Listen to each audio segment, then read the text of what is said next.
رحم الله من قرأ الفاتح. بسم الله الرحمن الرحيم. أعوذ بالله من الشيطان الرجيم. بسم الله الرحمن الرحيم. الحمد لله رب العالمين الرحمن الرحيم مالك يوم الدين. إياك نعبد وإياك نستعين. اهدنا الصراط المستقيم صراط الذين أنعمت عليهم غير المغضوب عليهم ولا الضالين. صدق الله العلي العظيم. لا حول ولا قوة إلا بالله العلي العظيم. أعوذ بالله من الشيطان اللعين الرجيم. بسم الله الرحمن الرحيم. الحمد لله على ما رفعنا من نفسه وألهمنا من شكره وفتح لنا من أبواب العلم بربوبيته ودلنا عليه من الإخلاص له في توحيده وجنبنا من الإلحاد والشك في أمره حمدا لا منتهى لحده ولا حساب لعدده ولا مبلغ لغايته ولا انقطاع لعمده والصلاة والسلام التحية والإكرام ولا خير خلقه وأشرف بريته وحامل وحيه ومبلغ رسالاته سيد المرسلين خاتم النبيين أبي القاسم محمد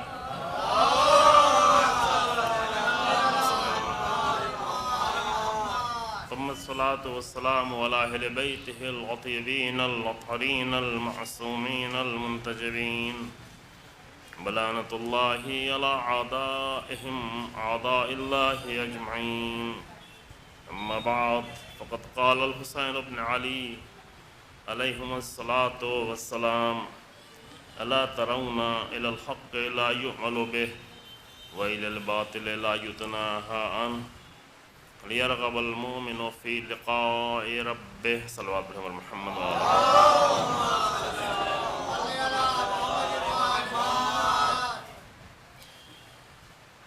سرکار سید الشہداء اپنے سفر کے اختتام پر جب کربلا کی سرزمین پر وارد ہوئے تو وہاں پر امام نے ایک مختصر سا خطبہ دیا. ابتدائی منزل میں اس خطبے کا یہ حصہ ہے جو آپ کی خدمت میں پیش کیا جا رہا ہے. خطبے میں اس دور کے حالات بیان کیے. فرمایا کہ ان الدنیا کہ تنکرت وتغیرت، دنیا کے حالات کی طرف توجہ دلائی اور اپنے اصحاب کو مخاطب کر کے فرمایا کہ جو ابھی حالت ہے وہ تم دیکھ رہے ہو. چونکہ مکے سے لے کر راستے تک تمام مسائل اصحاب کے سامنے پیش آئے اور کوفے کی خبریں بھی جو تھیں وہ اصحاب کے سامنے آتی رہیں. اور اس کے بعد فرمایا کہ ابھی اس طرح دین رہ گیا ہے لوگوں کے پاس کہ جیسے کسی ظرف سے پانی اڑیل دیا جائے تو اس میں صرف اس کی نمی رہ جاتی ہے، صرف نمی کی حد تک رہ گیا ہے کلمات امام کے. اور اس کے بعد یہ جملہ امام نے فرمایا کہ جو آپ کے سامنے پیش کیا جا رہا ہے کہ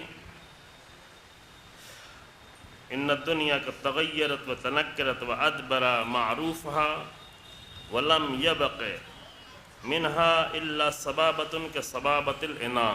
یہ کلمہ تھا کہ معروف میں سے، معروف یعنی ویلوز، وہ کمالات، وہ فضیلتیں جو انسان کی سب سے بڑی ضرورت ہیں. اور یہ کل ایک دوسری جگہ پہ عرض کیا گیا کہ انسان کو حتیٰ کھانے پینے آکسیجن سے بھی زیادہ جس چیز کی ضرورت ہے وہ ہے فضیلت، وہ ہے کمالات، وہ ہے ویلوز، وہ ہے فضائل. کہ اگر انسان کھانا نہ ملے تو 2-4 دن میں مر جائے گا، 10-20 دن میں مر جائے گا. پانی نہ ملے تو 2-3 دن میں مر جائے گا. آکسیجن نہ ملے تو 2-4 منٹ 10 منٹ کے بعد مر جائے گا. لیکن اگر فضیلتیں انسان کے اندر نہ ہوں تو زندہ رہ کے بھی مرا ہوا ہے۔ اگر فضائل نہیں ہوں، اگر ویلوز نہیں ہوں، اگر کمالات نہیں ہوں، اگر خوبیاں نہیں ہوں، تو انسان چلتی پھرتی میت کی طرح سے ہے۔ اور یہ صرف میت نہیں ہے بلکہ دوسروں کو بھی مار رہا ہے اگر انسان بے فضیلت انسان ہے۔ اور اسی لیے الحمدللہ ہمارے درمیان میں فضائل پہ اتنا زور دیا جاتا ہے، البتہ واقعی فضائل کہ جس کے ذریعے سے انسانی معاشرہ اور ہمارے جوان فضیلتوں کو سیکھنا شروع کریں، فضیلتوں کو لینا شروع کریں۔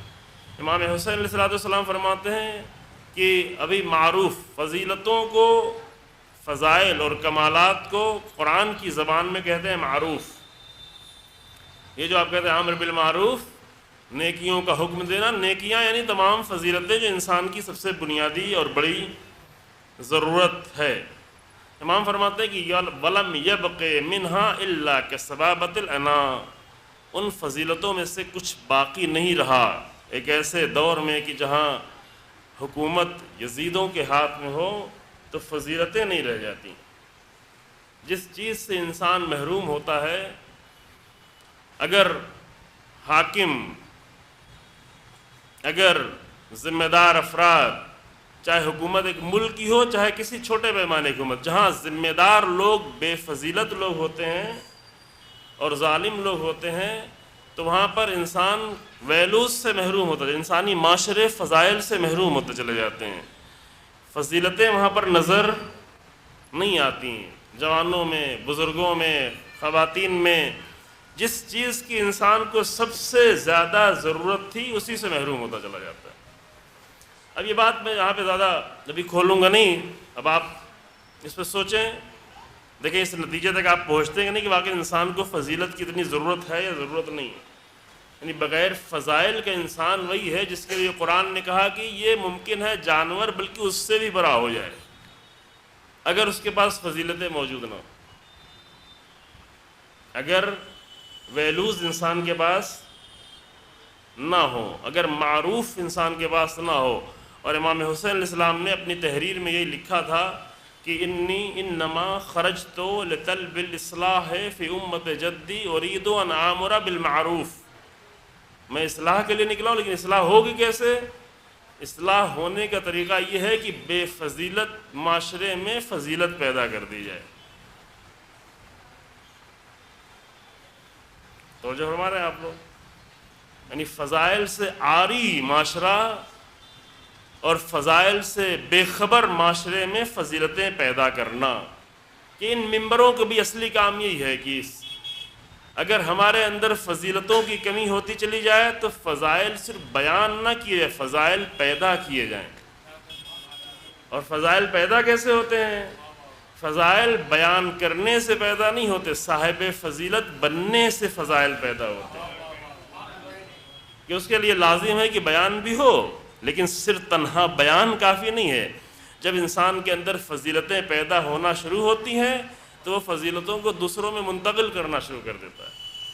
زبان کی فضیلت، عمل کی فضیلت، بیان کی فضیلت، کردار کی فضیلت، علم کی فضیلت، حکمت کی فضیلت، تقوی کی فضیلت، زہد کی فضیلت، صبر کی فضیلت، شجاعت کی فضیلت۔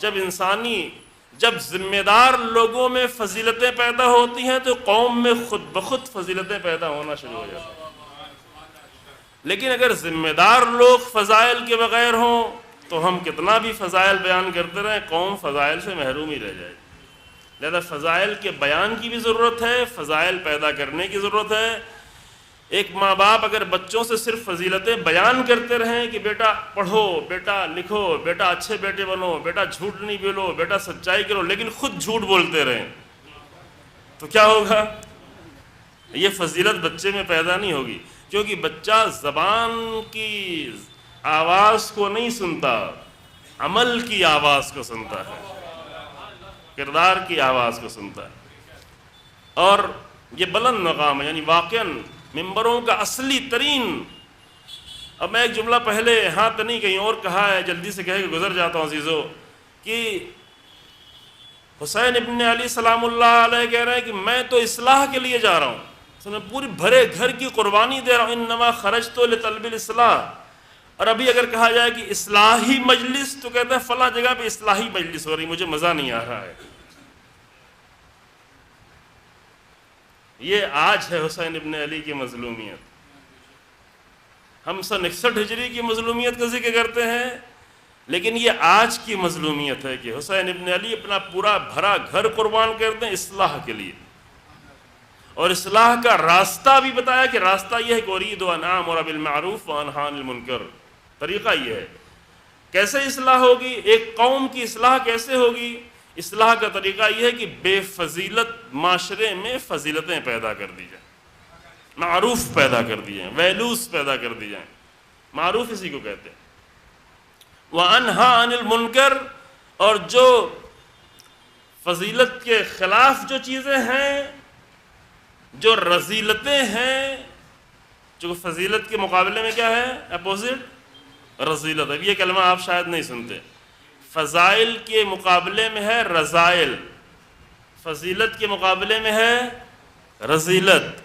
حسین ابن علی سلام اللہ علیہ یہ لکھ کے جا رہے اپنے بھائی کو دے کر محمد حنفیہ کو کہ میں نکلا ہوں انما خرجت، میں اس لیے نکلا ہوں تاکہ اس قوم میں اصلاح کروں، اور پھر اصلاح کا طریقہ یہ ہے کہ بے فضیلت لوگوں میں فضیلت پیدا کروں، اور رذائل سے بھرے ہوئے لوگوں کے اندر سے رذائل کو خارج کروں، کم کروں، نکالوں، روک دوں۔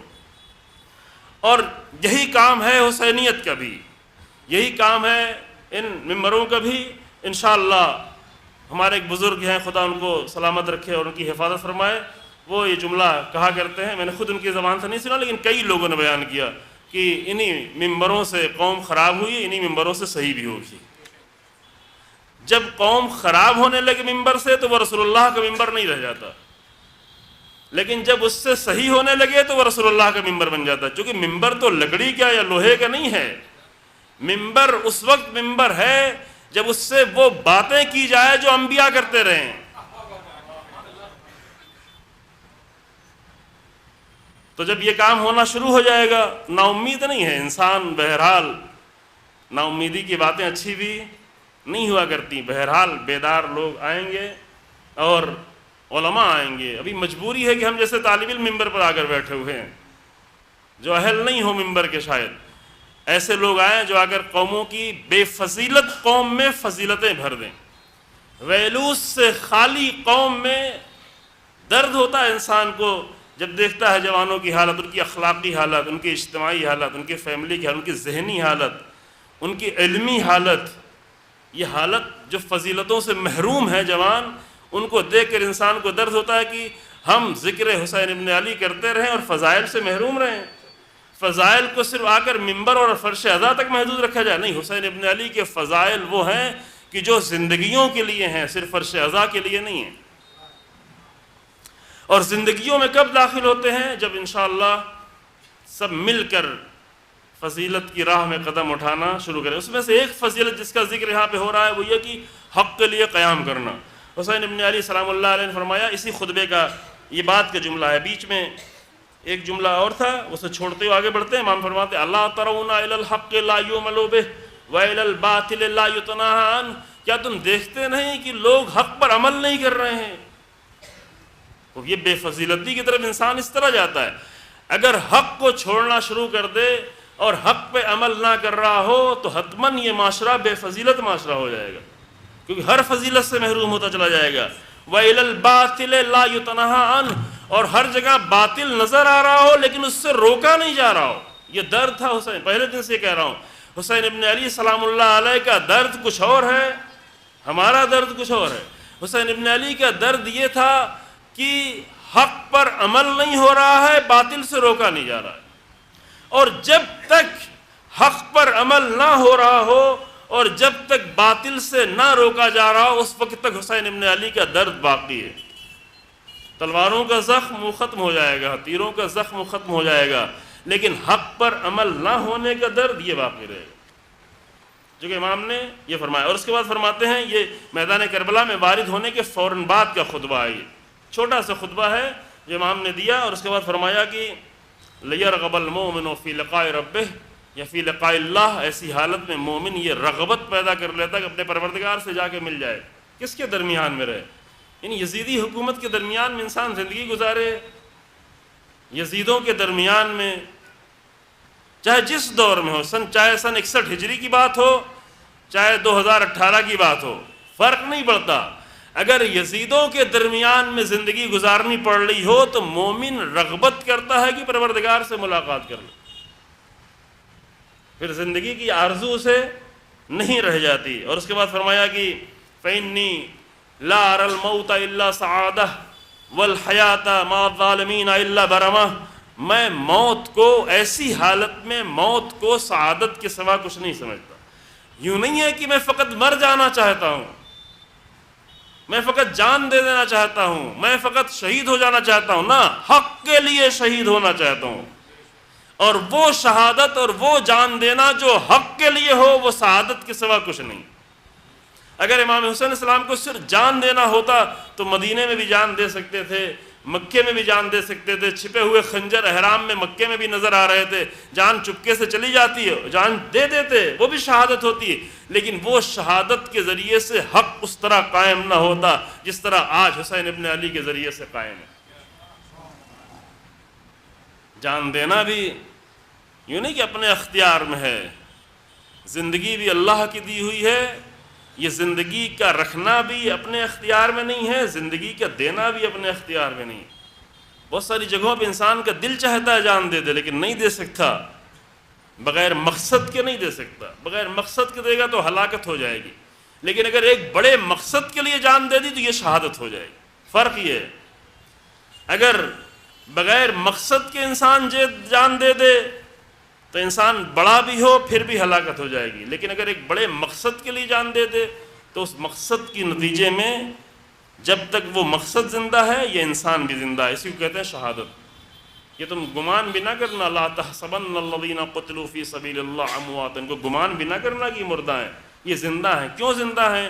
اس لیے کہ انہوں نے اپنی جان یوں ہی نہیں دے دی، جان بڑے مقصد کے لیے دی، جان دینے کو نہیں دیکھنا۔ ہم زیادہ توجہ یہ کرتے ہیں جب یہ آیت پڑھتے ہیں کہ فلاں آدمی نے جان دے دی، جان دینا اتنا زیادہ اہم نہیں ہے، کس کے لیے جان دی ہے، اور جان وہی دے سکتا ہے بڑے مقصد کے لیے جو بڑے مقصد کے لیے زندگی گزارتا رہا ہے۔ توجہ کریں، یہ اہم جملہ ہے۔ بڑے مقصد کے لیے ہر انسان جان نہیں دے سکتا، بڑے مقصد کے لیے صرف وہی جان دے سکتا ہے۔ ہم دیکھتے ہیں کہ شہید نے جان دے دی، شہید کا جان دینا ہمیں بہت اہم لگتا ہے، قرآن نے شہید کے جان دینے کو اتنا اہم نہیں قرار دیا، بلکہ یہ کہا کہ فی سبیل اللہ، اللہ کے لیے جان دیتا ہے۔ ابھی آپ کے لیے شاید بہت زیادہ مسئلہ بڑا نہ ہو، لیکن وہ جو جان دیتے ہیں، جان ابھی آپ دیکھیں اسی ہندوستان میں ہزاروں، بیسیوں ہزار لوگ ایکسیڈنٹ میں مر جاتے ہیں سال میں، شاید 1000 لوگ بعض روزانہ مر جاتے ہیں ایکسیڈنٹ میں، یوں ہی آسانی سے جان چلی۔ کتنی خبریں سنتے ہیں، جان چلی جاتی ہے، جنگوں میں جان دے دیتے ہیں، ادھر جان دیتے ہیں، ادھر جان دیتے ہیں۔ بعض لوگ، بہت سارے لوگ تو سوسائڈ کر لیتے ہیں، رزلٹ کم آیا سوسائڈ کر لیا، اناج کم پیدا ہوا سوسائڈ کر لیا، لون معاف نہیں ہوا سوسائڈ کر لیا۔ جان دینا کتنا آسان ہے، کتنی آسانی سے، لیکن راہ خدا میں جان دینا مشکل ہے۔ کیوں مشکل کیوں ہو گیا؟ یہاں پہ تو جان ہی دینا ہے نا۔ مشکل اس لیے ہوا کہ راہ خدا میں جان صرف وہی دے سکتا ہے جو راہ خدا میں زندگی گزار چکا ہو۔ یوں تو نہیں ہے کہ ابھی ارادہ کیا اور جان دے دی، جو راہ خدا پہ آ چکا ہو۔ ہاں، وہ آنا ممکن ہے تھوڑی دیر کا ہو، لیکن اتنا زیادہ قدرت کے ساتھ آیا ہو، اس قدر الہی رنگ میں ڈھل گیا۔ کل کی بات اگر آپ کو یاد ہو، تھوڑی ہی دیر میں اپنے آپ کو اتنا الہی رنگ میں ڈھال لیا ہو کہ اس کی پوری زندگی پہ الہی رنگ پڑتا چلا جائے۔ اب قرآن کی وہ آیت اگر آپ کو یاد ہو، صبغۃ اللہ ومن احسن من اللہ ہے۔ اس کے بعد امام فرماتے ہیں کہ ان الدنیا، یہ آخری جملہ ہے، الناس، اس پہ ہم پوری گفتگو کر چکے ہیں 2 سال پہلے جامع مسجد میں، اس لیے پھر ترجمہ کر کے آگے بڑھتے ہیں۔ جملے کا، خطبے کا آخری جملہ، الناس عبید الدنیا والدین لائق علی السنتہم، اللہ اکبر۔ ان جملوں سے اس دور کے حالات کو بھی سمجھیں، اور شاید انہی جملوں سے ہم اپنے دور کے حالات کو بھی سمجھ سکتے ہیں۔ الناس عبید الدنیا لوگ ہیں دنیا کے بندے، دنیا کی بندگی میں لگے ہوئے ہیں۔ اگر اللہ کی بندگی ہوتی تو ایسے منظر ہماری نگاہوں کے سامنے نہیں آتے جو ہم دیکھ رہے ہیں۔ یہ جو طرح طرح کی بندگی، یہ جو سوشل میڈیا پہ تصویریں کبھی آتی ہیں تو کبھی ویڈیوز آتے ہیں، بہت ہی نازیبا قسم کے ویڈیوز، لوگ اسلام کے نام پر تو کبھی شیعت کے نام پر نہیں معلوم کیا کیا کام کر رہے ہوتے ہیں، یہ سب دنیا کی بندگی کا نتیجہ ہے۔ نہیں، شاید آپ متوجہ نہیں ہوئے، ہمیں دادا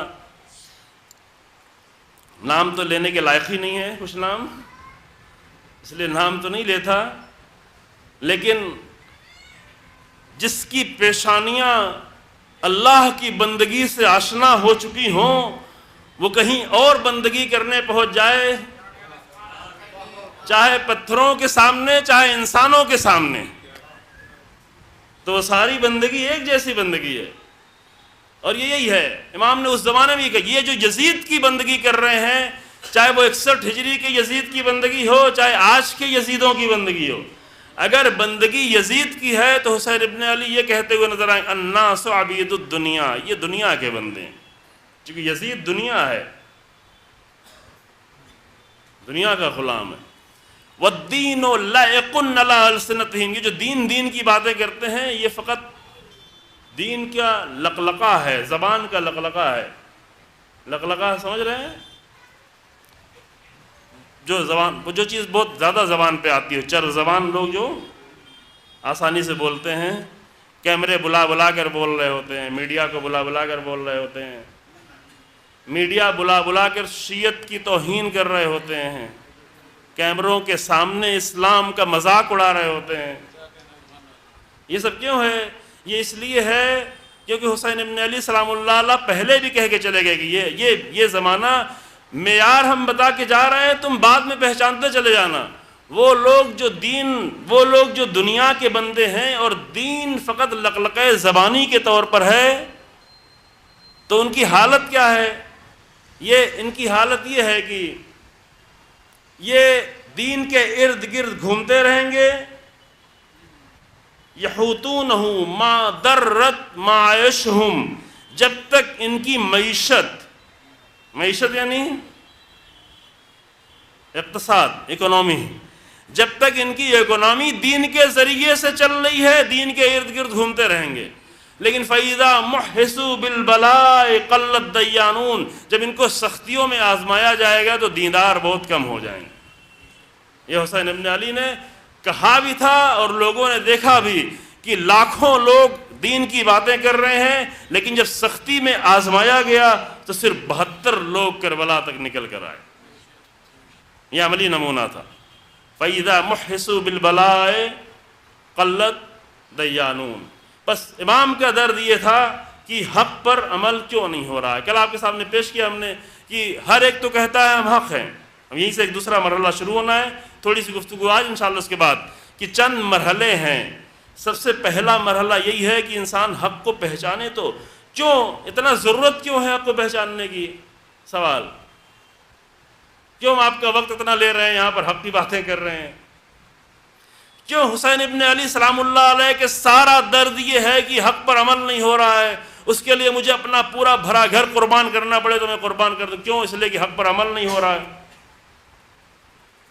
اب کہ ہمارے لیے کوئی بہت اہم بات نہیں ہے، اہم بات اس لیے عزیزو، اس لیے کہ قرآن کہتا ہے کہ اللہ کے نزدیک میزان اور کرائٹیریا وہ صرف اور صرف حق ہے، حق کے سوا اور کچھ نہیں ہے۔ میزان کیا ہے؟ والوزن یومئذ الحق۔ اب اس دنیا میں ہم اپنا جو بھی میزان بنائے ہوں، لیکن ایک دن ایسا آنے والا ہے کہ جس دن یہ اعلان کیا جائے گا کہ والوزن یومئذ الحق، آج میزان جو ہے وہ فقط حق ہے۔ جو جتنا زیادہ حق سے ملتا ہوا آ جائے، اس کا استقبال فرشتے کر رہے ہیں، آ جاؤ۔ میزان فقط، حتیٰ اللہ نے اپنا نام بھی نہیں لیا، یہ حکمت ہے۔ پروردگار نے اپنا بھی ذکر نہیں کہ میزان میں ہوں، میں جسے چاہوں گا جنت میں ڈال دوں گا، میں جسے چاہوں گا جہنم میں ڈال، یہ نہیں کہا، بلکہ فرمایا کہ والوزن یومئذ الحق، میزان حق ہے، حق پر کتنا کوئی اتر کے آیا۔ یہ بحث ہم بعد میں تھوڑا کریں گے کہ اس میں یہ نہیں دیکھا جاتا کہ کون انسان کس گھر میں پیدا ہوا ہے، کس گھرانے میں پیدا ہوا ہے، کس قوم میں پیدا ہوا ہے، کس مذہب میں پیدا ہوا ہے، یہ دیکھا جائے گا کہ کون انسان کے نزدیک کتنا حق آیا اور کتنا قبول کر لیا، اور حق قبول کرنے کی صلاحیت کتنی بڑھائی ہوئی تھی، حق سے کتنا ٹکراتا تھا، حق کو کتنا قبول کرتا تھا۔ لہذا معیار جو ہے یہ قرآنی معیار ہے، پہلے بھی عرض کر چکا ہوں کہ اگر بات کچھ روایت اور حدیث کی ہو تو وہاں پر آ کر تحقیق کرنی پڑتی ہے کہ یہ روایت کس حد تک صحیح ہے، کس حد تک صحیح نہیں ہے، لیکن اگر آ کر قرآن نے ایک بات کہہ دی تو وہ بات حتمی ہے، اس میں کوئی ذرہ برابر پھر شک نہیں رہ جاتا۔ قرآن نے آ کر یہ کہا کہ میزان اللہ کے نزدیک وہ ہے حق۔ اب جب حق میزان ہے تو انسان حق میزان پر دیکھا جا رہا ہے کہ کیا اس میزان کے ساتھ کتنا اس کی مماثلت ہے، اس کی روح کی، اس کے ایمان کی، اس کے عمل کی، اس کی زندگی کی، اس کے کردار کی، اس کی سوچ کی، اس کی فکر کی، اس کی آئیڈیالوجی کی جس کے ساتھ یہ زندگی گزارتا رہا، یہ کتنا حق سے مماثلت کرتی ہے۔ اب پھر اسی لیے پلٹ کے کہنا پڑتا ہے کہ حق وہ کلمہ اسی لیے ہے کہ لوگوں کو اتنا اچھا لگتا ہے کہ دنیا میں کوئی بھی ایسا انسان نہیں ہے جو یہ کہے کہ میں ناحق ہوں، سبھی کہتے ہیں میں حق ہوں۔ اب کیا ہو، ہر مذہب، ہر دھرم، ہر فیلسوف، ہر اسکالر، ہر نئے نئے مکتب پیش کرنے والے، ہر نیا نیا ازم پیش کرنے والے، ازم یعنی یہی جو جوڑتے ہیں کیپٹلزم، سوشلزم، مختلف بہت سارے ازم ہیں، ہیومنزم، یہ نئے نئے ہر جتنے بھی ازم پیش کیا، ازم کا ترجمہ ہو گیا مکتب، جتنے بھی ازم پیش کیے جاتے ہیں سب کہتے ہیں جو میں پیش کر رہا ہوں وہی حق ہے۔ اب باہر کی باتیں چھوڑیں، اپنے ہی اندر آ جائیں، چونکہ ابھی اپنے اندر ہی اتنا اختلاف پیدا کر دیا گیا ہے کہ بہت زیادہ فرق نظر آ رہا ہے لوگوں میں، باتوں میں، سوچوں میں، افکار میں، انداز میں، حتیٰ ممبروں میں، حتیٰ فرش اعضاء میں، سب میں یہ فرق نظر آ رہا ہے، اور ہر ایک کہتا ہے کہ ہماری ہی بات حق ہے۔ تو ایک جوان بیچارہ وہ کیا کرے، مشکل یہاں پر ہے۔ ایک عام آدمی کیا کرے، جو سب کہتے ہیں حق ہے، اب یا تو ایک کام یہ کرنا شروع کر دے کہ ہر بات پہ، پہلے دن کہا تھا کہ ہر بات کو حق سمجھ لے، سب کو حق مان لے، یہ ہو سکتا ہے؟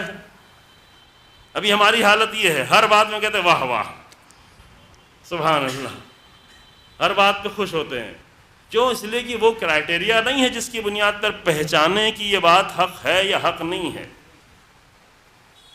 کبھی کبھی تو انسان کو اتنے جذبات میں لا کے رکھ دیا جاتا ہے کہ انسان کی سوچنے کی صلاحیت ہی ختم کر دی جاتی ہے۔ اب یہ بہت ہنرمند لوگ کرتے ہیں کہ انسان کو اتنا جذبات ابھار دیا جائے کہ جذبات میں آنے کے بعد اس کی ساری صلاحیت ختم، سوچنے کی صلاحیت ختم، اب اسے ہر بات پر واہ واہ کرنا ہے، کیونکہ اگر سوچ کے کہے گا تو ہر بات پہ نہیں کہے گا۔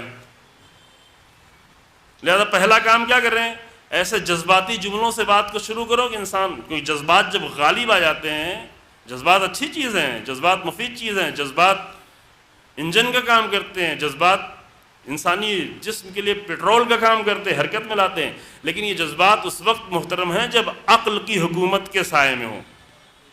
لیکن اگر عقل کے اوپر جذبات غالب آ جائیں تو عقل کو بھی معوف کر کے رکھ دیتے ہیں، یعنی عقل کی ساری صلاحیتیں ختم ہو جاتی ہیں۔ تو جو بہت زیادہ ہنرمند لوگ ہوتے ہیں، مثلا خطابت کی دنیا کے یا زبان کی دنیا کے بہت ہی ہنرمند لوگ ہوتے ہیں، وہ پلاننگ کر کے ایسے شروع کے جملے لے کے آتے ہیں کہ ابتدا ہی میں اتنا جذباتی بنا دیا جائے مجمع کو کہ اس کے بعد اس کی سوچنے سمجھنے کی صلاحیت ہی ختم ہو جائے، تاکہ پھر میں جو کہوں ہر بات پر، جس چیز کو جتنا چیخ کے کہوں اتنی زیادہ تعریف کرے۔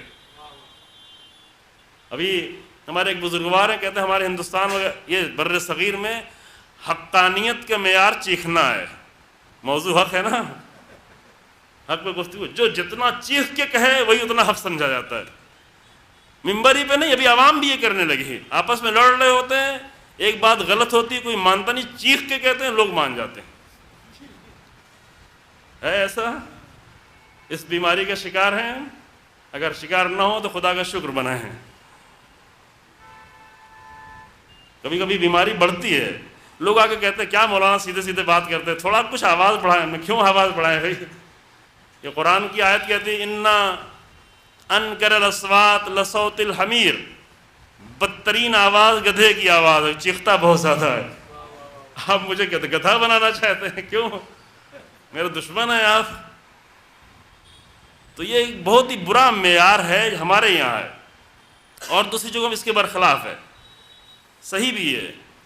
یعنی حقانیت کے معیار آرگومنٹ ہے، دلیل ہے، لاجک ہے۔ جتنی مضبوط لاجک ہوگی اتنی حق ہے، جتنی مضبوط دلیل ہوگی اتنی ہی حق ہے۔ ہمارے عربی میں ایک محاورہ ہے نحن ابناء الدلیل، ہم دلیل کے فرزند ہیں، یعنی جتنی اچھی دلیل آ جائے گی اسی کی اطاعت کرنا شروع کر دیں گے۔ لیکن ہمارے یہاں یہ نہیں ہے، ہمارے یہاں جس بات کو جتنا زور سے کہہ دیا لوگ بھی پھر سہم کے ٹھہر جاتے، نہیں یہی بات ہے، اگر ڈریں لیکن حق نہ مانیں۔ حق کا معیار کیا ہے؟ حق کا معیار یہ ہے کہ جو بات حقیقت سے جتنا نزدیک ہو اتنا ہی حق ہے۔ حقیقت، اب یہ کلمات عرض کر رہے ہیں انشاءاللہ کہ ہمارے جوان آشنا ہوں گے۔ میں بھی کل ہم یہ کہہ رہے تھے کہ ابھی لکھنؤ میں بھی اردو الفاظ بول کے پھر اس کا ترجمہ کرنا پڑتا ہے۔ پہلے حقیقت کہیں پھر کہنے ریئلٹی، تاکہ لوگ سمجھیں کہ حقیقت کیا ہے۔ یہ ہے ہماری حالت۔ لیکن حق جتنا حقیقت سے جو بات نزدیک ہو اتنی زیادہ حق ہے۔ لیکن ابھی معیار کی بات چل رہی ہے، کچھ معیار میں نے کل آپ کے سامنے اشارہ کیا، لیکن معیار کہہ کے نہیں، بات گزر گئی ہے، ہم اس کے آگے بڑھنا چاہتے ہیں، نہیں معلوم اس آیت کو پیش کر پائیں گے نہیں پیش کر پائیں گے، جہاں قرآن نے اگر حق و باطل کا معیار بتایا، پہچانوایا ہے۔ چونکہ سب سے پہلا مرحلہ یہی ہے کہ انسان پہچانے کی حق کیا ہے۔ بات والی منزل بعد میں شروع، بعد میں اس کے بعد اور منزل شروع ہوتی ہے۔ اگر پہچان لیا تو حق کے سامنے تسلیم ہوا کہ نہیں ہوا؟ اچھا تسلیم ہو گیا، حق خطرے میں پڑا تو حق کی حمایت کرنے کے لیے آیا یا آیا نہیں آیا؟ یا اگر حق کی حمایت کر بھی لی ممبر سے یا زبان سے، جب حق کا دفاع کرنا پڑا تو دفاع کرنے کے لیے آئے گا یا نہیں آئے گا؟ یہ سب بات کے مراحل ہیں، لیکن بات کے مراحل تو اس وقت طے ہوں گے جب پہلا مرحلہ حل ہو جائے کہ انسان پہچان تو لے کہ حق کیا ہے، کیونکہ ہر ایک حق کہتا ہے اور بڑے خلوص سے کہتا ہے۔ آپ جا کے دیکھیں، ہم اپنے اوپر فخر کر رہے ہوتے کہ ہم اتنا خرچ کرتے ہیں، اتنا پیسہ خرچ کرتے ہیں، خوب اللہ نے توفیق دی ہے، خدا قبول کرے جو لوگ خلوص سے یہ کام کرتے ہیں، لیکن فقط یہ کہہ دینا کہ ہم اتنا کرتے ہیں یہ کافی ہے، اور دوسری قوموں کو جا کے دیکھیں وہ بھی کر رہے ہوتے ہیں، نہیں کرتے۔ آپ الحمدللہ ایک بہت ہی عظیم الشان عمل شروع ہوا ہے، نجف سے کربلا ایک 80 کلومیٹر آپ پیدل چلتے ہیں۔ یہی ہندوستان میں بعض لوگ جو کئی 100 کلومیٹر پیدل چلتے ہیں، تو پیدل چلنا معیار ہو جائے گا حق، اور خلوص سے بھی چلتے ہیں۔ اگر خلوص نہیں ہوگا تو چل نہیں پائے گا انسان، تو یہ صرف تنہا خلوص ہو جائے گا حق کہ نہیں؟ یہ سب کوئی چیزیں یہ مددگار ہو سکتی ہیں اس وقت اگر لائن ٹریک پہ ہو۔ خلوص بھی بہت اچھا ہے، زحمتیں بھی بہت اچھی ہیں، خرچ کرنا بھی بہت اچھا ہے، لیکن یہ سب کچھ وہاں اچھا ہے جب سب کچھ ٹریک پہ چل رہا ہو۔ لیکن اگر لائن پہ چل ہی نہیں رہا ہو تو ممکن ہے یہ خطرناک بھی بن جائے۔ چونکہ آیا تھا، ایک شخص آیا، کہا کہ میں خود تو نہیں آ سکتا لیکن میں اپنا گھوڑا دے رہا ہوں، میں اپنی تلوار دے رہا ہوں، کہا مجھے نہیں چاہیے تم جاؤ۔ صرف یہ نہیں کہا مجھے نہیں چاہیے، کہا ما کنت متخذ المضلین عضدا، ہم گمراہوں کو اپنا قوت بازو نہیں ہے۔ وہ لوگ جو صحیح ٹریک پہ چلنے کے لیے تیار نہیں ہیں ان کی تلواریں ہمیں کیا چاہیے؟ اب بات تھوڑا سخت ہو گئی، معذرت۔ حسین ابن علی سلام اللہ علیہ کہہ رہے آؤ تم بہت گنہگار ہو، میں تمہیں نجات دے دوں گا۔ واقعی نجات دے دیتے۔ یہی جملہ کہا کہ گناہ تمہارے پاس زیادہ ہیں، کیا تم اپنے گناہوں کے بوجھ سے نکلنا چاہتے ہو؟ کیا تم نجات حاصل کرنا چاہتے ہو؟ اگر چاہتے ہو تو آؤ۔ جیسے بعد میں ہر آ گیا تھا، ہر کے گناہ کتنے تھے؟ ساری دنیا کے گناہ کو چھوڑ دو، یہی کہ حسین ابن علی کو گھیر کے کربلا تک لائے تھے، یہ کتنا بڑا جرم تھا۔ لیکن راہ حسین ابن اگر ٹریک پہ آ گیا، اگر راستے پہ آ گیا، تو کل تک جو حسین ابن علی کی لجام فرس پہ ہاتھ ڈال رہا تھا، آج اسے حسین ابن علی اپنے سینے سے لگا رہے ہیں اور اس کی پیشانی پہ رومال باندھ رہے ہیں۔ کیونکہ اصل مسئلہ یہ ہے کہ انسان لائن پر آ گیا ہو۔ اس نے بھی کہا کہ ہم چاہتے ہیں، آپ کی خدمت کرنا چاہتے ہیں، ہم آپ کے عاشق ہیں، آپ سے محبت کرتے ہیں، ہم آپ سے فرار نہیں کر رہے ہیں، لیکن ہمارے گھر کے کچھ اور کام ہیں، آپ یہ میرا گھوڑا لے لیں، جبکہ میدان راستے میں ہے، راستے میں گھوڑا دینا معمولی کام نہیں ہے، میں پہلے بھی عرض کر چکا ہوں۔ انسان سفر میں ہو اور سفر میں کسی کے لو میری لگژری گاڑی لے کے جاؤ، بینز، اس زمانے میں سفر میں اچھا گھوڑا بھی بہت اچھا تھا، کیونکہ اس نے کیا کہا کہ یہ گھوڑا ایسا ہے کہ جس کا بھی میں نے پیچھا کیا میں نے پکڑ لیا، اور جس نے بھی میرا پیچھا کیا کوئی مجھے نہیں پکڑ پایا، یعنی بہت اچھا گھوڑا، سب سے اچھی کلاس کی گاڑی آپ کے پاس ہو، اور راستے میں بھی ہو، اور صحرا کے راستے میں ہو، کوئی دوسری گاڑی ملنے کے چانس بھی نہ ہو، خطرہ بھی ہو، ڈاکوؤں کا بھی خطرہ ہو، اور ہاتھ میں جو اسلحہ ہے وہ تلوار ہے، کہا میں یہ تلوار بھی دے رہا ہوں، یہ گھوڑا بھی دے رہا ہوں۔ یہ معمولی کام نہیں ہے، یہ بڑا کام ہے، لیکن عزیزو راستے پر آنے کے بغیر نہ تلوار چاہیے حسین ابن علی کو، نہ گھوڑا چاہیے۔ اگر ہم راستے پر ہیں تو یہ منبر بھی چاہیے، یہ مجلس بھی چاہیے، یہ فرش اعضا بھی چاہیے، یہ تبرک بھی چاہیے، یہ سب کچھ بہت زیادہ قیمتی ہوتا چلا جائے گا، لیکن اگر راستے پر نہیں ہے، اگر راہ حسین ابن علی پر نہیں ہے، تو آج بھی حسین ابن علی یہی کہتے ہوئے نظر آ رہے ہیں کہ ما کنت متخذ المضلین عضدا، ہم گمراہوں کو اپنا قوت بازو نہیں بنانا چاہتے، قوت بازو نہیں چاہیے۔ حسین ابن علی کو قوت بازو چاہیے تو حبیب نے مظاہر کا چاہیے ہے، کہ خط لکھ کے کہہ رہے ہیں آ جاؤ۔ قوت بازو امام نے خود بلایا۔ اب وہ آیت رہے گی عزیزو، دیر ہو جائے گی اگر وہ آیت پڑھیں گے، کہ وہ جس نے آ کر حق کو پہچنوایا ہے، پہلا مرحلہ طے کرایا ہے، حسین ابن علی سلام اللہ علیہ، جو کم سے کم اس سرزمین پر ایک بات کے ادامہ کل کی بیان کر دیتا ہوں اور اس کے بعد مصائب پہ آتا ہوں۔ ایک جملہ کہا تھا، معیار حق علی ما الحق والحق ما علی، علی حق کے ساتھ ہیں، حق علی کے ساتھ۔ اللہم عدل الحق حیث ما دار، پروردگارہ حق کو ادھر موڑتا چلا جا جدھر حق علی مڑتے چلے جائیں، یعنی اتنا بھروسہ ہو زندگی بھر پر۔ بہت سارے لوگ اور بھی چاہ رہے تھے کہ رسول اللہ کچھ مجھے ایسا کہہ کے چلے جائیں، ابھی تک اسے بیان کرتے ہیں، یہ کہہ کے گئے تھے، یہ کہہ کے گئے تھے، یہ کہہ کے گئے تھے۔ رسول اللہ جو کہہ گئے تھے اس زمانے میں کہہ گئے، جس زمانے میں وہ ویسا تھا۔ بعد میں کیا ہوا، زبیر رسول اللہ کے زمانے میں کیا تھے اور بعد میں کیا ہوئے،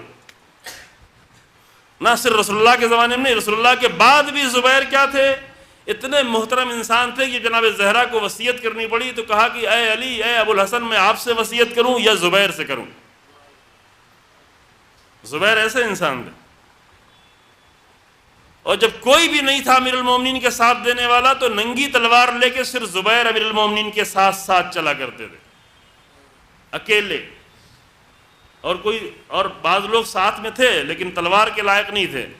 جناب سلمان کی عمر اتنی زیادہ ہو گئی تھی کہ تلوار ان کے لیے اٹھانا مشکل مرحلہ تھا، کوئی لوگ 300 یا نہیں اس سے آس پاس کی عمر بتاتے، لیکن زبیر جو ایک بہت ہی بہادر انسان بھی تھے، اس وقت جب کوئی بھی ایک شخص بھی نہیں تھا جو امیر المومنین کے ساتھ تلوار لے کے چلے، حامی تھے کچھ 3-4 لوگ جن کے نام تاریخ میں، یا کچھ لوگ چھپے ہوئے حامی تھے، کچھ لوگ واضح حامی تھے، لیکن ایک ہی انسان تھا جو تلوار لے کر امیر المومنین کے ساتھ چلتا تھا، وہ تو زبیر۔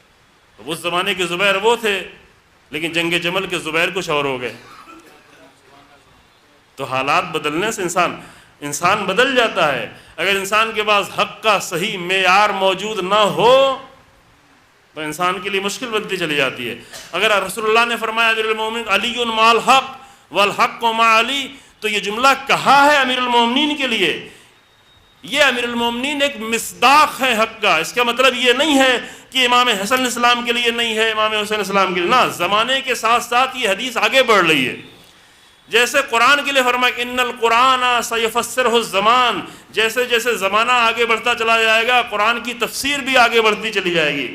اسی طرح روایتیں بھی ہیں، پہلے بھی میں عرض کر چکا ہوں، اگر رسول اللہ نے کہا انا مدینۃ العلم وعلی بابھا، تو ہاں رسول اللہ کے بعد شہر علم کا باب علی ہیں، لیکن امیر المومنین کے بعد وہ دروازہ امام حسن ہے، امام حسن کے بعد وہی دروازہ امام حسین ہے۔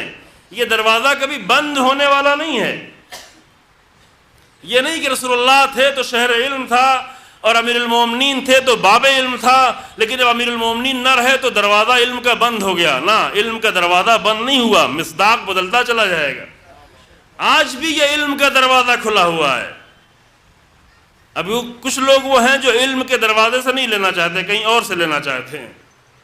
علم کا دروازہ امام زمان کی شکل میں آج بھی ہے، اور جن لوگوں کا امام زمان سے رابطہ ہے اور جو لوگ امام زمان کی نمائندگی کر رہے ہیں وہ آ کر امام ہی کا علم دے رہے ہیں، وہی باب مدینہ علم سے لیا ہوا علم دے رہے ہیں.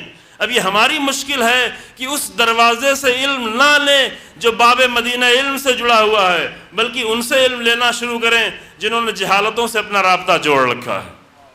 یہ ہماری مشکل ہے. لیکن یہ حدیث ہے، حق کا معیار حسین ابن علی سلام اللہ علیہ ہیں. اگر رسول اللہ یہ کہے کہ علی مال حق، تو زمانے حسین ابن علی سن 61 ہجری میں وہ حق جو رسول اللہ امیر المومنین کو بتا کے گئے تھے سن 61 ہجری میں، وہی حق حسین ابن علی ہیں. حق ادھر ہی مڑتا چلا جائے گا جدھر حسین ابن علی مڑتے چلے جائیں. تو وہی حسین ابن علی کچھ لوگوں کو کہہ رہے ہیں کہ جاؤ، نہ تمہارا گھوڑا چاہیے نہ تلوار چاہیے. کچھ لوگ کہہ رہے ہیں آ جاؤ، ہیں بھی نہیں، یہ سامنے ہے، اس سے کہہ رہے ہیں جاؤ، تم اتنی دور چلے جانا کہ میری آواز نہیں سننا. لیکن جو بہت دور ہے اور جو بہت خطرے میں بھی ہے، جس کا آنا بہت مشکل ہے، جس کو ہر طرف سے گھیرا گیا ہے، چونکہ حبیب نے مظاہر پر سب کی نگاہیں ہیں. یوں نہیں حبیب نے مظاہر کی ایک عام آدمی جیسے ہوں کہ چپکے سے کوفے سے نکل کے چلے آئیں. توجہ کریں، حبیب نے مظاہر کوفے کے چند 5-6 بہت ہی سرشناس افراد میں سے تھے، پہچانے ہوئے افراد میں سے تھے، بے خبر لوگوں میں سے نہیں تھے، ناشناس لوگوں میں سے نہیں تھے کہ جب چاہیں جہاں سے چپکے سے چلے آئیں. نہ، حبیب نے مظاہر پر نگاہیں تھیں. حبیب نے مظاہر وہ انسان تھے جو ایک رات میں پورے قرآن کی تلاوت کر ڈالتے تھے، حافظ قرآن تھے، اور شہرت تھی تقویٰ میں، پاکیزگی میں. چونکہ ایسے لوگ آ ہی نہیں سکتے، اور ایسے لوگوں کی ضرورت تھی حسین ابن علی کو. اب یہ ایک الگ بحث ہے کہ امام کو کیوں ضرورت تھی، وہ کبھی کی گئی ہے، ابھی شاید فرصت نہ ہو پائے کہ امام کو ایسے لوگوں کی ضرورت. ایک جملہ اشارہ کر پھر آگے بڑھتے ہیں کہ چونکہ یزیدی پروپیگنڈا مشنری نے یہ پورا ارادہ کر رکھا تھا کہ باغی کے نام پر معاذ اللہ حسین ابن علی کا ذکر کیا جائے، اور یہی کرتے رہے، مسلسل درباروں میں یہی کرتے رہے کہ باغی کا سر آیا ہے، معاذ اللہ بغاوت سے جنگ کی گئی ہے، اسلامی حکومت کے مقابلے میں جنگ کی گئی ہے، اور فلاں اور فلاں اور فلاں. اور جب سر آئیں گے تو کہا جائے کہ یہ باغی کے سر ہے. لیکن انہی سروں میں کچھ ایسے سر کی بھی ضرورت تھی کہ جس کو دیکھ کر لوگ پہچانے کہ یہ تو میرے درمیان میں رہتا تھا، یہ تو حافظ قرآن تھا، یہ تو ایک ایک رات میں پورے قرآن کی تلاوت کرتا تھا. وہ لوگ جو ناشنا تھے، البتہ بہت سارے کوفے کے لوگ حسین ابن علی سے آشنا تھے، پھر بھی دھوکے دینے کے لیے باطل نے اپنے سارے انتظام کر رکھے تھے. ادھر حسین ابن علی نے حق کے غلبے کے لیے اور حقانیت کے غلبے کے لیے بھی سارا انتظام کر رکھا تھا. یہ حق سے آشنا کرنے کے لیے ضروری تھا کہ حبیب نے مظاہر کو بلائیں. کہا حبیب نے مظاہر آ جاؤ. یا حبیب انت تعرف قرابتنا من رسول اللہ، آپ تو جانتے ہیں حبیب، آپ پہچانتے ہیں. ابھی پہچان والی بحث انشاءاللہ کل آپ کی خدمت میں ہوگی کہ وہ معیار کیا ہیں. لیکن امام نے کہا کہ اے حبیب آپ انت تعرف قرابتنا من رسول اللہ، اے حبیب آپ تو میری قرابت کو جانتے ہیں، آپ پہچانتے ہیں، میں تنہا ہوں، حبیب آ جاؤ. حبیب آ گئے. یوں ہی نہیں آ گئے کہ میں نے ایک جملے میں کہہ دیا آ گئے. حبیب کا آنا اس ماحول میں کوفے سے نکل کر، کوفے کی گلیوں سے نکل کر، اور ایک سرشناس فرد ہونے کی بنیاد پر جب لوگوں کی نگاہیں بھی حبیب کے اوپر ہوں کہ حبیب کہاں جا رہے ہیں، کدھر جا رہے ہیں، کس سے مل رہے ہیں. اسی لیے خود تنہا نہیں نکلے، غلام کو پہلے بھیجا، رات کی تاریکی کا انتخاب کیا تاکہ یہ نہ ہو کہ نکلے حق کے راستے پر تو بیچ ہی میں ٹھہر جائیں، آخری منزل تک پہنچ جائیں. ایسے لوگ تاریخ میں بہت ملتے ہیں، ایسے لوگ آج بھی بہت ملتے ہیں کہ حق کے لیے نکلتے تو ہیں لیکن آدھے راستے پہ جا کے ٹھہر جاتے ہیں، ہمتیں ٹوٹ جاتی ہیں، ہمتیں جواب دے جاتی ہیں. حبیب نے مظاہر یعنی یہ کہ حق کے لیے نکلیں بھی اور ایسے پلاننگ کے ساتھ نکلے کہ اپنے آپ کو منزل تک پہنچا جائیں، اور پہنچا دیا. 7 محرم 6 محرم کو آ گئے. 7 محرم عام طور سے پڑھا جاتا ہے کہ صبح عاشور نہیں معلوم، نہیں ایسا تاریخ میں ایسا نہیں ہے. 7 محرم کی شب میں حبیب نے مظاہر آئے ہیں امام حسین علیہ السلام کے پاس، یعنی پہلے ہی آ چکے تھے لیکن شب میں آئے امام کے پاس، اور آگے آواز پہلے بھی پڑھ چکا ہوں آپ کی خدمت میں، اور یہ اہم مسائل ہیں جو پڑھے جائیں بار بار۔ آ کر عرض کیا کہ فرزند رسول اللہ آپ تنہا ہیں اور میرا قبیلہ یہیں قریب میں ہے، چونکہ حبیب نے مظاہر قبیلہ بنی اسد سے تھے، اسدی تھے، حبیب نے مظاہر الاسدی قبیلہ بنی اسد سے تھے۔ کوفے میں اس لیے تھے کہ کوفے میں ہر قبیلے کے لوگ موجود تھے، کوفہ فوجی چھاونی تھا اور اسلامی دنیا کی جتنی بھی فوج تھی وہ کوفے میں جا کے رہتی تھی، لہذا یمن کے لوگ بھی تھے، ایران کے لوگ بھی تھے، عراق کے لوگ بھی تھے، عرب کے لوگ بھی تھے، سب کوفے میں تھے، لہذا یہ بھی کوفے میں جا کے رہتے تھے، لیکن تھے اسدی، بنی اسد قبیلے کے تھے، اور بنی اسد قبیلہ وہیں کربلا ہی کے پاس اس کا ایک مرکز تھا جہاں پر وہ لوگ ٹھہرے ہوئے تھے۔ رات میں آئے 11 محرم کی رات میں، اور آگے عرض کیا 7 محرم کی شب میں آگے عرض کیا کہ فرزند رسول اللہ آپ کے پاس اتنا چھوٹا سا لشکر ہے، اتنی کم تعداد ہے، اور میرا قبیلہ یہیں پر قریب ہے۔ ایک جملہ جو پہلے بھی کہا ہے پھر دہراتا ہوں عزیزو، کہ حبیب نے مظاہر کو حسین ابن علی کی تنہائی کا بہت زیادہ احساس تھا، کیوں؟ اس لیے کہ بچپن سے دیکھا تھا۔ 2 ذات تھی میدان کربلا میں جس کو حسین ابن علی کی تنہائی کا بہت احساس تھا۔ ایک خیمے میں بہن موجود تھی جس کو بار بار یہ فکر ہوتی تھی کہ میرا بھیا اتنا اکیلا کیوں ہے، میرا بھیا تنہا کیوں ہے۔ جب بھی کوئی لشکر 4 محرم سے لشکر آنا شروع ہوئے، جب بھی کوئی لشکر میدان کربلا میں وارد ہوتا تھا اور اپنے گھوڑوں کو تیزی سے دوڑاتا تھا اور اسلحوں کی جھنکار برآمد ہوتی تھی، وہ اس لیے یہ سارا کام کرتے تھے تاکہ بچے ڈر جائیں، عورتیں ڈر جائیں۔ یہاں کوئی ڈرنے والا تو نہیں تھا، لیکن جناب زینب کو یہ احساس ضرور ہوتا تھا کہ ادھر اتنا لشکر بڑھتا چلا جا رہا ہے اور میرا بھیا اکیلا ہے، میرا بھیا تنہا ہے۔ شب عاشور میں بھی جا کے یہی سوال کیا تھا، اے بھیا یہ تھوڑے سے لوگ ہیں، ان کو آپ نے آزما لیا ہے نہیں، کہیں آپ کو میدان میں تنہا نہ چھوڑ دیں، یہ تو تنہا چھوڑنے والے نہیں تھے۔ تو ایک تو زینب کو یہ بہت احساس تھا کہ میرا بھیا تنہا ہے، اور ایک بچپن کا دوست تھا جس نے بچپن سے دیکھا تھا حسین ابن علی کو، کبھی رسول اللہ کے زانو پہ دیکھا تھا، کبھی رسول اللہ کی پشت پہ دیکھا تھا، کبھی رسول اللہ کی آغوش میں دیکھا تھا، کبھی رسول اللہ کو چومتے ہوئے دیکھا تھا، کبھی رسول اللہ کو سونگھتے ہوئے دیکھا تھا کہ حسین ابن علی کو اٹھا کر سونگھ رہے ہیں، خوشبو لے رہے ہیں، کہہ رہے جنت کی خوشبو ہے۔ جس نے یہ سارا منظر دیکھا تھا اسے میدان کربلا میں حسین ابن علی کی تنہائی برداشت نہیں ہو رہی، یہ نہیں دیکھا جا رہا تھا۔ 7 محرم کی شب میں آئے کا رات کا اندھیرا ہے، اگر آپ مجھے اجازت دیں تو میں اپنے قبیلے میں جاتا ہوں اور جا کے آپ کے لیے لشکر لے کے آتا ہوں۔ بہرحال میرا قبیلہ ہے، میں اس قبیلے کا بزرگ ہوں، میری بات یہ سنیں گے۔ امام نے کہا کہ ابھی یہ حالات ایسے نہیں ہیں اور کوئی نہیں آ پائے گا، لیکن حبیب کا دل نہیں مان رہا تھا۔ کہا آقا اگر آپ اجازت دے دیں تو میں کم سے کم جا کے حجت تمام کر لوں۔ امام نے اجازت دے دی۔ حبیب نے مظاہر رات کی تاریکی میں نکلے اور اپنے قبیلے تک پہنچے، جا کے بنی اسد کے درمیان میں نہ کوئی لالچ دی نہ کچھ کہا، صرف اتنا کہا کہ یہ بتا دو کہ اگر روز قیامت رسول اللہ تم سے پوچھیں گے کہ تمہارے درمیان میں میرا نواسا آیا تھا تم نے کیا کیا؟ حسین تنہا ہے، فاطمہ کا لال تنہا ہے۔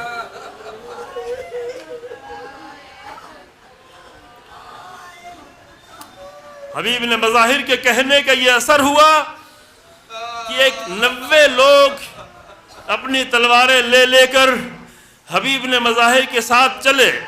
رات کی تاریکی میں حسین ابن علی کی چھوٹا سا قبیلہ رہ گیا تھا، حسین ابن علی کی مدد کے لیے نکلے، لیکن ادھر عمر سعد کے جاسوسوں نے آ کے خبر دی کہ جاسوس چاروں طرف جاسوس تھے کہ کہیں کوئی پانی لینے جانے نہ پائے، چونکہ دریا تھا، بہرحال نہر تھا، کنواں تو نہیں تھا، ہر طرف فوج لگائی ہوئی تھی، ہر طرف جاسوس لگائے ہوئے تھے کہ کہیں ایسا نہ ہو کہ گھوڑے دوڑاتے ہوئے کہیں دور سے جا کر پانی لے کے چلے آئیں۔ لہذا جب وہ جاسوسوں نے آگے خبر دی کہ ایک گروہ ہے جو ایک حسین ابن علی کے خیموں کی طرف بڑھ رہا ہے، تو میرے ساتھ نے بڑا لشکر بھیج کے ان پر حملے کرا کر اس گروہ کو منتشر کر دیا۔ حبیب نے مظاہر پھر بھی بچتے بچاتے چونکہ حبیب نے مظاہر کو وہ تڑپ تھی جو کوفے سے لے کے آئے تھی، وہی تڑپ تھی جو ان کے اندر ابھی نہیں موجود تھی، جو حبیب میں موجود تھی۔ وہ پھر بھی بچتے بچاتے حسین ابن علی کی خدمت میں حاضر ہوئے اور آگے فرماتے ہیں مولا میں تنہا آیا ہوں، میں کسی کو نہیں لا سکا، مولا میں شرمندہ ہوں کہ میں اپنے قبیلے سے کسی کو نہیں لا سکا۔ یہی احساس حبیب نے مظاہر کا باقی رہا۔ شب عاشور میں سب کو اکٹھا کر کے کہہ رہے ہیں اے میرے اصحاب، سب کی سپہ سالاری حبیب کر رہے ہیں، دیکھو حسین ابن علی کے بچوں تک کوئی تیر جانے نہ پائے، حسین ابن علی کے جوانوں تک کوئی تیر نہ جانے پائے، ہم اپنی جانیں قربان کرتے رہیں، چونکہ حبیب نے مظاہر کو فکر تھی۔ حتیٰ شب عاشور میں جب گئے بات کرنے کے لیے، ابوالفضل عباس بات کر رہے تھے ایک شب کی مہلت کے لیے، حبیب نے مظاہر کو وہاں چھوڑ دیا، زہیر قین کو بھی چھوڑ دیا، چونکہ پیغام لے کر حسین ابن علی کے پاس آئے تو حبیب نے زہیر سے کہا اے زہیر تم کچھ کہنا چاہتے ہو؟ اگر کہنا چاہتے ہو تو کہو، کہ نہیں آپ بزرگ ہیں آپ ہی کہیں۔ تو حبیب نے آواز دی تم اسے قتل کرنے کے لیے آئے ہو جو ساری ساری رات عبادتیں کرتا ہے؟ خطبہ دیا وہ حبیب نے، اور حبیب کی بات کا اثر بھی ہوا تھا کہ ابھی بعد میں بیان ہو انشاءاللہ۔ اثر ہوا، حبیب نے مظاہر کو کربلا آنے کے بعد 7 محرم سے لے کر ظہر عاشور تک صرف ایک فکر ستا رہی ہے کہ یہ مدینے کا حسین کربلا میں آ کے اتنا تنہا کیوں ہو گیا۔ اور اسی لیے آخری جملے عزیزو، اسی لیے جب ظہر کا وقت قریب آیا اور نماز کی تیاریاں ہونے لگیں، عرض کیا جا چکا پہلے، نماز کی تیاریاں ہونے لگی، حسین ابن علی نماز جماعت قائم کرنے جا رہے ہیں، زہیر سعید سامنے آ کر کھڑے ہو گئے، وہ تیروں کو اپنے سینے پر لینے کے لیے تیار ہیں اور نماز پڑھنے والے نماز پڑھنے کے لیے تیار ہیں۔ کسی درمیان میں حسین ابن تمیم نے ایک جملہ کہا، حسین ابن نمیر نے، اے حسین تمہاری نماز قبول نہیں ہے۔ یہ جملہ جیسے ہی کہا گیا ہم برداشت کر لیں، کوئی اور برداشت کر لے، لیکن حبیب سے یہ جملہ برداشت نہیں ہوا۔ وہ جس کے پشت پر آ جانے پر رسول اللہ نے اپنی نماز کو طول دے دیا تھا، اس سے یہ کہا جائے کہ حسین تمہاری نماز قبول نہیں ہے۔ حبیب نے مظاہر نے حملہ کیا اور جنگ ہوتی رہی، ایک 86 سال کا بوڑھا انسان دیر تک جنگ کرتا رہا، لیکن جب زخموں سے چور ہو کر زمین پہ گرا تو مقتل میں صرف 2 جگہ ایک جملہ آیا ہے، ایک ابوالفضل عباس کے لیے ہے اور ایک حبیب ابن مظاہر کے لیے ہے۔ ابوالفضل عباس کے لیے یہ جملہ ہے کہ جیسے خبر آئی بھیا آخری سلام، تو حسین نے اپنی کمر پہ ہاتھ رکھ لیا، الان انکسر ظہری، اے میرے بھیا میری کمر ٹوٹ گئی۔ اور جب حبیب نے مظاہر گھوڑے سے زمین پہ گرے تو مقتل کا جملہ ہے کہ وَظَهَرَ الْإِنْكِسَارُ عَلَى وَجْهِ الْحُسَيْن، حسین ابن علی کے چہرے پر شکستگی کے آثار نمودار ہو گئے، کیونکہ جیسے بچپن سے عباس ساتھ ساتھ تھا، حبیب نے ہمیشہ حسین ابن علی کا ساتھ دیا۔ اِنَّا لِلَّهِ وَإِنَّا إِلَيْهِ رَاجِعُونَ۔ سَيَعْلَمُ الَّذِينَ ظَلَمُوا أَيَّ مُنقَلِبٍ يَنقَلِبُونَ۔ ربنا تقبل منا إنك أنت السميع العليم بحق محمد وعترته الطاهرين۔